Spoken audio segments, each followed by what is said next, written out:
Hi friend, let's study God's Word. Ang didakin natin today is Big Miracles, Small Miracles. Bible verse natin is from Luke 5 verse 8. When Simon Peter saw this, he fell at his knees of Jesus.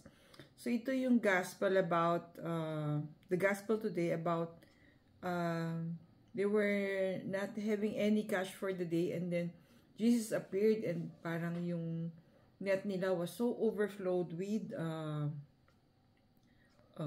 fish. No, that's the story. So, big miracles, diba?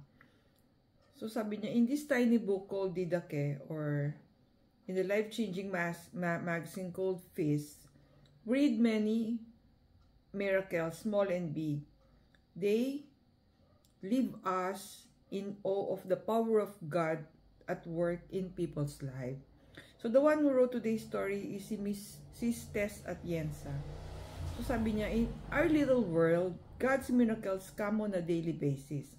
Sometimes we recognize them, more times we take them for granted. So, friend, sabi niya, like the air we breathe freely, when many are struggling to breathe in their hospital, that we are able to wake up each morning. So, sabi nga, each day, bawat gising is a blessing, di ba? So, the mere fact that we woke up this morning, we are still here, we are doing our tasks. So, it's a very big gift, our miracles for us.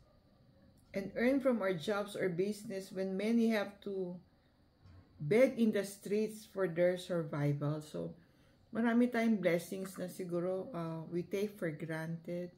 We do not appreciate ba?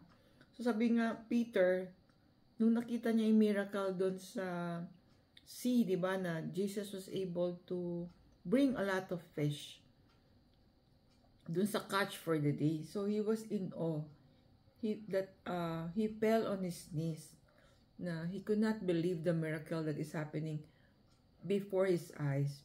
So how about you and me? Do we give thanks and glory to God for His deeds in our life, whether big or small? So on reflection natin today, each day, take a few moments to review how God made Himself present to you, that give Him due thanks and glory. Lord, thank you for everything. Thank God for everything. So every day, diba, of our lives, we are here, we serve the people that He has commissioned us to serve. We have blessings of work, we have blessings of food, we have blessing of work, we have blessing of home. Dear Jesus, train my eyes to see you and your miracles in my life each day. Amen, amen. Thank you for watching. See you on our next video.